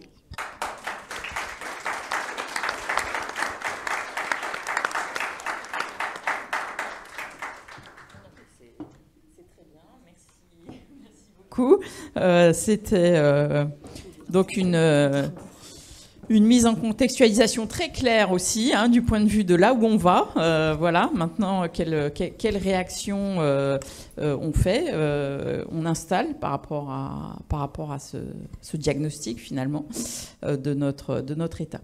Est-ce que, oui, donc une ou deux questions, et puis ensuite, on va essayer de laisser au moins peut-être 10 minutes d'un débat plus transversal. Oui. Oui, non, excusez-moi, Patrick Zoubry, agriculteur à Villers-Sec, et vice-président de la Chambre d'agriculture Île-de-France. Alors je pensais qu'on était un peu dans la synthèse globale. Enfin, moi, je note bien ce que Madame vient de présenter. On sait tous qu'on subit un changement climatique, c'est indéniable. La moisson, quand j'avais 20 ans, elle était une semaine plus tard. Il y a bien quelque chose. Voilà. Alors d'un point de vue global, Monsieur Morisseau, Madame de Vienne ont bien présenté l'évolution de l'agriculture. Et ce que je retiens, c'est que l'agriculteur produit toujours ce qui se vend et ne produit pas ce qui se vend pas. Ça reste une réalité. Madame de Vienne a bien montré la mondialisation, les effets de ce qui se passe à l'étranger. Au début du siècle de 1900, la production de blé, c'était interne. Et ensuite, on a eu le transport maritime, etc., permet de faire bouger les choses. Aujourd'hui, une tonne de blé que vous emmenez à Rouen, qui vient d'Orléans par camion, c'est le même coût de transport qu'une tonne de blé qui vient des États-Unis par bateau et qui arrive à Rouen. Donc vous voyez un petit peu les financiers, les acheteurs, les transformateurs, ils ont un échiquier important pour jouer. Et nous sommes, c'est nous la variable d'ajustement. Monsieur Plasmans a bien parlé de la PAC. Oui, effectivement, il a raison. 92, on fait une PAC avec une compensation de la baisse de prix. Et on nous a dit à ce moment-là, vous verrez, on va harmoniser l'Europe. Aujourd'hui, je prends le coût salarial. Aujourd'hui, les écarts sont plus importants entre les pays que en 1992. Donc on a aggravé la situation de la compétitivité égale. Les écarts de salaire sont bien plus importants. Il y a des pays, et malheureusement pour eux, il y a des gens qui travaillent pour 3 € de l'heure, et le coût social compris. Aujourd'hui, en France, on en est bien. Je ne veux pas remettre en cause le système français, mais c'est une réalité avec laquelle on doit composer. Donc Madame de Vienne a bien montré que la France n'est pas un pays isolé où ça peut être un paradis. L'économie prend le dessus. Vous avez parlé il était question de fournir les cantines scolaires. Oui, par exemple, les cantines. Bon, je prends les scolaires, on a étudié, avec le conseil départemental, c'est 4 jours par semaine, 4 repas par semaine. Il y a les périodes de vacances. Qu'est-ce qu'on fait des productions pendant ces périodes de vacances? Enfin, il se pose tout un tas de problèmes. Aujourd'hui, on a parlé des légumes, oui, qui ne sont pas subventionnés, qui sont pas compensés par la PAC agricole. Mais les systèmes... Les systèmes de production et de commercialisation n'ont pas voulu rentrer dans la PAC parce qu'il y avait toujours une adaptation. Et aujourd'hui, si on a une baisse du nombre de maraîchers, de spécialisés, comme on appelle en Île-de-France, ce n'est pas une perte d'intérêt, c'est la compétitivité qui est partie, en particulier par le coût salarial. Voilà. Et il y a eu l'urbanisation qui a fait reculer les agriculteurs, mais ils pouvaient très bien se réinstaller ailleurs. Donc il y a une désaffection qui n'est pas psychologique, qui est économique. Ensuite, donc comment les coûts de production, effectivement, vous voyez par exemple le matériel, le placement se disait, ça a augmenté, on va dire, les coûts de matériel 30%. Aujourd'hui, le coût de l'acier a redescendu énormément. Mais les constructeurs veulent garder, ont la prétention de garder toujours les mêmes niveaux de prix. Alors si vous prenez un tracteur, il y a un matériau de base qui lui a baissé, le reste c'est de l'ingénierie. Et je ne pense pas que le coût de l'ingénierie a augmenté autant que 30%. Voilà. Donc on est dans un système qui se bouleverse, il faut qu'on s'adapte. Ça, on est d'accord. L'irrigation. Vous prenez par exemple les haricots. Un haricot, il y a 30 ans aujourd'hui, il faut toujours 70 jours pour le faire arriver à maturité. Si vous avez un mois de sécheresse, sur 70 jours, c'est-à-dire la moitié, presque, vous n'aurez pas de récolte. Voilà. Donc c'est à bien réfléchir. Vous savez, les services de l'État n'ont pas attendu, là, aujourd'hui, de s'inquiéter des ressources en eau. Tous les ans, il y a des commissions de ressources en eau, et où ils sont ajustés avec beaucoup de sagesse et beaucoup de précautions, les prélèvements, justement, de tous. Parce qu'il n'y a pas que les agriculteurs qui prélèvent de l'eau, donc pour la sécurité de tous, donc depuis longtemps. Alors il y a un pragmatisme qui montre, heureusement, que la pluie revient toujours à temps, mais il y a effectivement, mais la prise de conscience existe depuis des décennies. Voilà. Donc on est là aussi pour accompagner. Alors le bio, oui, là par contre, M. Guillaumard, je ne lui donne pas beaucoup de félicitations parce que vos chiffres s'arrêtent en 2020. Mais depuis 2020, il s'est passé beaucoup de choses. Et que ce soit du conventionnel ou du bio, il y a une baisse. Et le bio subit une baisse importante. Et il y a des gens qui se trouvent en difficulté. J'ai un exemple, il y a un agriculteur qui a produit du bio à Maillan-Vexin pendant 10 ans. Et au bout de 10 ans, il avait 3 hectares. Il avait monté une boutique à Maillan-Vexin qui fonctionnait. Et au bout de 10 ans, il gagnait le SMIC en travaillant 70 heures par semaine et sans compter les heures de sa femme. Donc il a arrêté, il s'est fait embaucher dans une entreprise de travaux agricoles, il est bien plus heureux. Voilà, merci.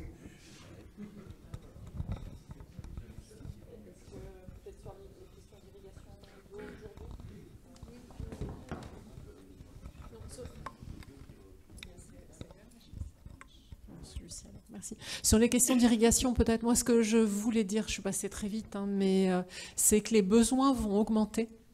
Ça, c'est évident. Et on voit bien que la réaction, c'est de dire, voilà, maintenant, on a des sécheresses qui vont devenir plus fréquentes. Il faut irriguer. Les ressources sont limitées. Donc, l'irrigation, elle sera, je pense, indispensable. Il suffit de regarder dans tous les pays méditerranéens. Historiquement, et quand même ce climat méditerranéen, il va s'étendre plus au nord. Enfin, je ne suis pas une grande spécialiste, mais en tous les cas, c'est quand même un peu ça à quoi on va assister. Et donc, l'irrigation, elle sera nécessaire. Mais le problème, c'est de quelle irrigation on parle. Est-ce qu'on est en train de parler de l'irrigation systématique du maïs à 2000 m3 hectare, ou est-ce qu'on est en train de parler d'un tour d'eau pour sauver une culture à 300 m3 par hectare ? Je pense que l'irrigation systématique, elle peut être justifiée sur des petites surfaces à très haute valeur ajoutée, du type des légumes, les haricots verts que vous évoquiez, etc. Pour le reste, je pense qu'au mieux, il faut que cette irrigation, elle soit accessible à tout le monde et pas qu'à certains agriculteurs, ce qui est le cas dans certaines régions, parce que la manière dont l'irrigation s'est mise en place fait qu'en gros, il y avait une fenêtre de 76 à 92, et que ceux qui n'avaient pas saisi l'occasion à ce moment-là, il y a beaucoup de régions où tout ça, ça s'est arrêté. Donc il y a un vrai problème sur le fait que l'eau en agriculture sera nécessaire. Elle sera nécessaire à tous les agriculteurs et pas qu'à certains, et il n'y aura pas de place pour l'irrigation à 2000 m3 sur tous les hectares pour tout le monde. Donc, ça sera forcément une irrigation sobre qui va permettre la résilience des productions agricoles. Et donc, nécessairement, il faut activer d'autres leviers. Et les autres leviers, c'est des leviers qui restent à activer. C'est le taux de matière organique des sols. On change de climat. Alors, dans l'histoire, on n'a pas eu beaucoup de haies sur le bassin parisien, sur les grands plateaux, avec des arbres, etc. Il faut y réfléchir, parce que l'arbre, c'est aussi ça qui va permettre une infiltration de l'eau qui est plus grande. C'est-à-dire raisonner. Enfin, moi, je rejoins ce que vient de dire Nathalie, c'est que le changement climatique, il est là. Qu'est-ce qu'on en fait dans les exploitations agricoles? Et il faut l'anticiper. Et bon, je vais raconter quelque chose. Ça me semble évident. Le changement climatique. Mais l'autre jour, j'ai fait une conférence dans un lycée agricole dans l'Aveyron. Au premier rang, j'avais des climato-sceptiques de futurs, des fils d'agriculteurs qui vont s'installer. Et moi, j'étais en train de leur dire, mais la seule manière de s'en sortir, c'est d'anticiper et de se dire, voilà, il est là, il y en a déjà des signes, comment est-ce qu'on fait pour y aller? Et je pense que la réflexion sur l'eau, moi, je regrette beaucoup que le débat sur l'eau soit complètement hystérisé en ce moment et qu'il ne soit plus possible de parler d'irrigation en ce moment, parce que c'est un vrai sujet et on l'aborde, à mon avis, très mal. Donc vous avez raison, les ressources sont limitées, mais il y a peut-être une autre manière d'utiliser l'eau, et en tous les cas, les autres leviers doivent absolument être activés aussi, parce que l'irrigation, ça ne suffira pas. Alors ça peut passer par changer l'alimentation, mais c'est des raisonnements au niveau de l'organisation de l'écosystème cultivé. C'est des raisonnements beaucoup plus, enfin, une attention beaucoup plus grande apportée au taux de matière organique des sols. On avait quand même le 4 pour 1000 qui avait été lancé par Stéphane Le Foll, qui permettait à la fois d'avoir un impact sur la fixation du carbone atmosphérique, mais en plus d'avoir un impact positif par rapport à tous les impacts à venir du changement climatique. Je pense qu'il y a urgence de mettre les sols au cœur de la réflexion. C'est extrêmement important. Et ça passe aussi par des pratiques agricoles qui sont différentes. Et le changement climatique, tout le monde se focalise sur les sécheresses, mais le changement climatique, c'est aussi un élargissement de la période végétative. Moi, je discutais avec un éleveur du Cantal il n'y a pas plus tard qu'il y a 2 semaines, qui me disait, écoute Sophie, moi j'ai toujours 6 mois de stock. La différence, c'est qu'avant, les 6 mois de stock de fourrage, c'était pour les 6 mois d'hiver pour mes vaches allaitantes. Maintenant, c'est pour 4 mois d'hiver et 2 mois d'été. Et donc, voilà comment est-ce qu'on fait, par exemple, avec des couverts prolongés qui permettent de fixer de la biomasse qu'on va apporter au sol pour accroître le taux de matière organique. Il y a plein de réflexions à avoir, mais je pense qu'il faut se préparer, et l'agriculture a plein d'autres leviers que eau face à la sécheresse. Il faut sortir des raisonnements binaires pour avoir des raisonnements globaux et systémiques. Voilà. Merci bien. Je ne sais pas, effectivement... Oui. Sur le 4 pour 1000, effectivement, qu'est-ce que c'est devenu? Enfin, je ne sais pas si Nathalie... Non. Mais non, je veux dire, c'est pas du tout enterré, mais c'est un chiffre global au niveau de la planète, mais qui n'est pas le même dans tous les endroits du globe. Donc il y a énormément d'études sur les sols qui sont faits et en cours aujourd'hui pour savoir quels sont les sols sur lesquels on peut atteindre ce taux-là. L'objectif étant effectivement, de toute façon, il faut on a de toute façon des émissions incompressibles. Ça c'est clair, donc on aura toujours des émissions de CO2 qui sont supérieures au taux de captation de la végétation, qu'elle soit des biosphères, qu'elle soit marine ou continentale aujourd'hui. Donc il faut augmenter cette capacité, pas forcément par de la technologie où on va aller pomper du CO2 de l'atmosphère pour le liquéfier et le réenfouir, parce que ça c'est extrêmement énergivore et on ne sait pas très bien faire encore. Voilà, mais c'est plutôt effectivement en ce que tu disais, c'est-à-dire en remettant de la matière organique dans les sols. Et c'est là que ce potentiel de 4 pour 1000 a été estimé comme étant, si on met 4 pour 1000 voilà, tous les ans de contenu, on augmente de 4 pour 1000 le contenu en carbone de nos sols, eh bien on peut résoudre l'essentiel de ce qui nous reste à résoudre pour le changement climatique. Donc les recherches continuent. Je pense que cette idée fondamentale n'est pas du tout abandonnée. Oui. D'autres réactions? Oui.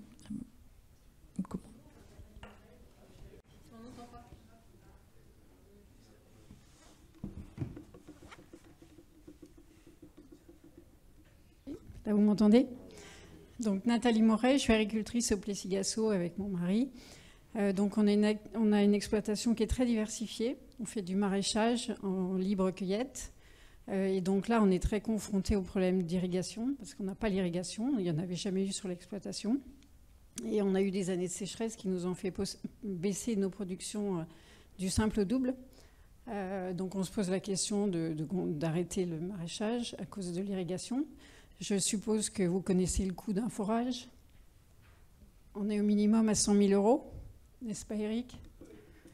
Et en plus, le problème de l'acceptabilité de la population par rapport à l'irrigation.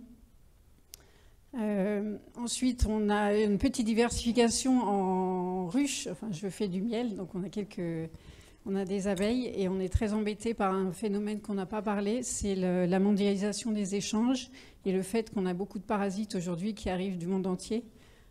Donc le frelon asiatique, le varroa qui est arrivé depuis plus longtemps, qui nous pose des questions aussi sur le fait de continuer ou pas l'apiculture. C'est le cas pour les producteurs de cerises, la Drosophile Suzuki. Bientôt, vous allez acheter vos cerises beaucoup plus chères parce qu'il n'y aura plus de production en France, ou très peu. On a aussi une activité de fraises, donc... Merci. Donc les fraises en hors-sol, pas en bio parce que le bio est interdit en hors-sol, mais par contre j'utilise des méthodes du bio, c'est-à-dire que je mets des insectes auxiliaires pour ne pas avoir à traiter pendant la période de récolte.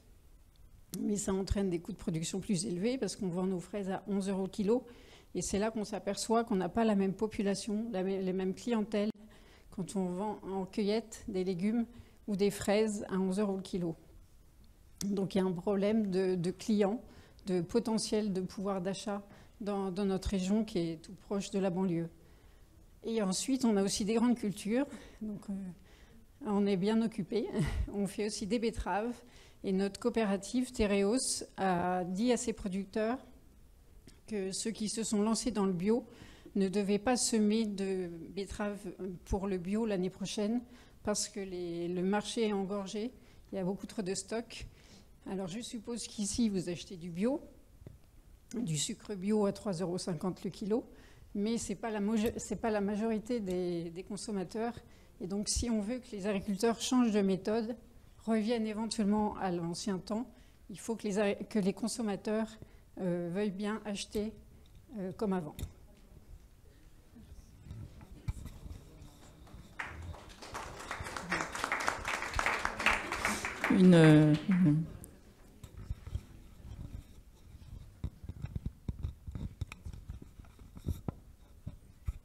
J'ai une information, puisqu'on a évoqué les problèmes d'irrigation, c'est qu'ici sur le secteur, on songe à réutiliser les eaux de la station de dépollution de Bonneuil. Alors maintenant, on y réfléchit, on pense, et le problème, le nerf de la guerre, c'est le financement.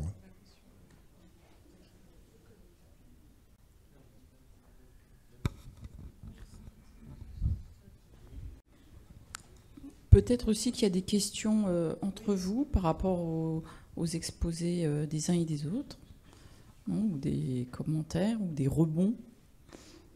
Peut-être. Ouais. Un tout petit rebond sur l'histoire et le climat qu'avait bien incarné Emmanuel Leroy-Ladurie. La première chose, c'est que, en tant qu'historien, je suis un peu déçu, et lui l'était aussi, par le faible nombre, je n'ai pas dit qu'il n'y en a pas, mais le faible nombre d'historiens vraiment universitaires qui s'engagent dans ce dialogue. Et la deuxième chose, c'est juste, comment dire, pas un correctif, mais un élément d'appréciation. Quand tu disais il n'y a pas de, si j'ai bien compris, de corrélation forte régulièrement dans le passé entre canicule et sécheresse, Leroy-Ladurie l'avait bien vu de lui-même. En 1707, dans la moisson de 1707, il y a eu 15 000 morts. 15 000 moissonneurs qui sont morts parce qu'on avait la corrélation entre les deux. Simplement, évidemment, ces épisodes sont beaucoup plus rares et beaucoup plus espacés dans le passé. Je pense qu'il y a un discours à avoir, puisque la question du climat, quand même, mérite un minimum de consensus auprès de la majorité des acteurs. Et pour avoir ce consensus, il peut y avoir comme propos de dire que dans le passé, il y a pu y avoir des épisodes extrêmes qui se sont succédés, et extrêmement graves, avec en plus des populations qui étaient beaucoup moins protégées que nous, avec des conséquences humaines très graves. Simplement, la cascade était moins importante, les séries étaient beaucoup plus rares en quelque sorte. Il y a une accélération, il y a une intensification plus grande, il y a une multiplication. Là, oui. Mais ça ne veut pas dire que dans le passé, il n'y ait pas eu. Je pense que ce n'est pas du tout ce que j'ai dit. Dans le passé, c'était des événements exceptionnels, voilà, qui se produisaient et qu'on n'attendait pas. Ce que je dis simplement, c'est que certains de ces événements exceptionnels vont devenir des événements normaux et qu'aujourd'hui, par des mécanismes physiques. Quand une canicule arrive, elle est plus chaude qu'avant. Elle va pomper l'eau des sols, forcément, par une demande en évapotranspiration, et donc elle va avoir une sécheresse, et donc elle va avoir une amplification d'elle-même par la sécheresse. Et donc on arrive maintenant à une concomitance pratiquement de toutes les canicules qui seront aussi des sécheresses, ce qui n'était pas une norme, je dirais, avant. Ça ne veut pas dire que ça n'arrivait jamais, mais ce n'était pas une norme. C'est vraiment quelque chose, c'est une transformation d'événements, et une canicule sans sécheresse en été en France maintenant, ça n'existera quasiment plus. C'est le fait qu'elle ne soit pas concomitante qui sera quelque chose d'anormal, en fait. Alors je précise, exceptionnel.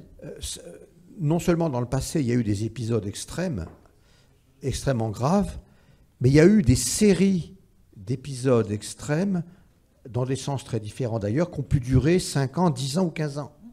Simplement, évidemment, là, on n'est plus à cette échelle-là non plus. Non, et là, j'en profite pour rebondir sur une chose qui est importante, parce que la France est sous l'influence de l'Atlantique Nord. D'accord ? Vous le savez, beaucoup de vent vient de l'ouest, etc. L'Atlantique Nord a ses propres cycles de variabilité indépendamment du changement climatique, notamment des cycles qu'on appelle décennaux ou pluridécennaux. Donc vous pouvez aujourd'hui, l'Atlantique Nord est depuis 30 ans dans une anomalie de température chaude avec plus 0,3, 0,4 degrés de température. Et on s'attend dans les 10 ans à ce qu'il bascule dans un mode froid. Ce sont des phénomènes tout à fait naturels. Et donc nous allons peut-être réduire le ressenti du changement climatique sur notre territoire. Évidemment, ça sera haro sur les climatologues qui auront tous eu tort à ce moment-là. On s'y attend, on est préparé. Mais en fait, non, c'est juste qu'il y a cette superposition exactement de ce que vous dites, c'est-à-dire des cycles naturels qui peuvent durer 10 ans, 20 ans, 30 ans, et la tendance du changement climatique qui est progressive, et donc c'est la superposition des deux. Vous avez entendu que cette année, nous sommes dans une année qu'on appelle El Niño, donc on a une anomalie de température très chaude dans le bassin est du Pacifique, qui fait que l'entièreté de la planète va être beaucoup plus chaude pendant 1 an à peu près, mais c'est pas pour ça que le changement climatique s'accélère, c'est juste la superposition d'un événement naturel, d'une variabilité naturelle du climat, plus d'un changement climatique qui fait que les deux vont dans le même sens. Et il y a des années particulièrement anormalement chaudes ou anormalement pluvieuses, etc. Donc oui, vous avez raison, ça a déjà existé dans le passé. Merci bien. Je pense que ça va être l'heure. On peut continuer 5 minutes ou il faut s'arrêter ? Bon, une dernière question, vraiment.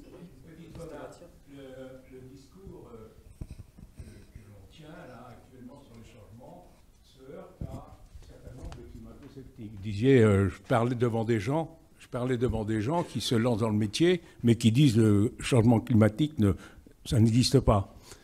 Or, il se trouve qu'il y a une autre petite musique qu'on entend, mais pourquoi faire quelque chose en France, puisqu'on représente qu'1%. Ça, je crois que c'est quand même quelque chose, une espèce de roc à casser, parce que si tout à chacun, on ne fait pas un petit effort, on n'ira pas loin. Bon, alors j'ai deux réponses. La première réponse sur la France, c'est 2% des émissions actuelles. En responsabilité historique, on est les 8e au monde. D'accord ? Donc si vous faites... Je vous ai dit tout à l'heure que le réchauffement, c'est le cumul des émissions depuis 1850. L'Europe est en position numéro 2 et la France en position numéro 8. Donc sur la responsabilité du réchauffement climatique actuel, on est 8e. Donc c'est pas rien.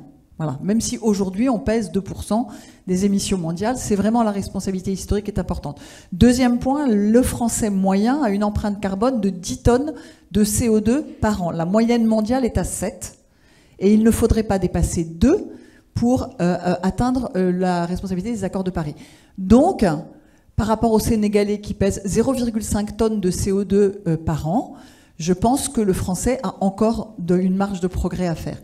Et le dernier élément, c'est que de toute façon, même si on ne faisons rien pour l'atténuation, nous allons quand même nous prendre l'adaptation. Et ça, l'adaptation, c'est forcément un 4 degrés en France à l'horizon 2100, et on va passer par 3 degrés à l'horizon 2050. Donc, il faut de toute façon, on n'a pas le choix, il faut qu'on soit préparé.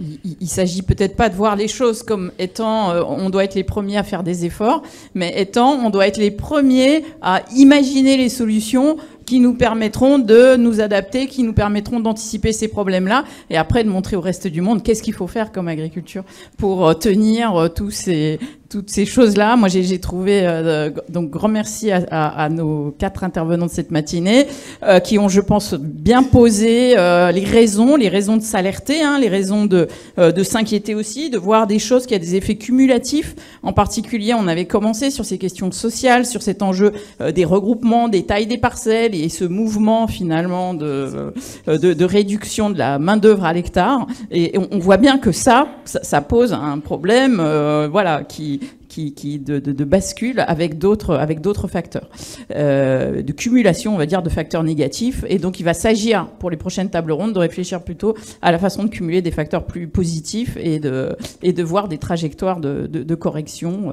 de ces processus-là. Je vous remercie beaucoup. Donc, c'est l'heure du repas. Et donc, on reprend à 14h, hein, je crois. Enfin, j'ai pas le programme en tête, mais pour la table ronde sur produire, qui est animé par Xavier. C'est bien ça, hein, toi, le modérateur de la table ronde de cet après-midi. Alors, la reprise est à 14h30. Un petit point technique, méthodologique pour le déjeuner. C'est un buffet debout, hein, mais il y a néanmoins des places assises, mais c'est pas servi à table. Et donc, il y a des places assises, mais pas pour tout le monde. Le principe du buffet qui vous est proposé là, c'est d'être plutôt debout. Donc, ne vous précipitez pas, mais il y aura à manger pour tout le monde, mais pas des places assises pour tout le monde. Ça se passe en bas dans la salle où il y avait le café tout à l'heure en arrivant. Vous pouvez laisser les affaires ici, bien sûr.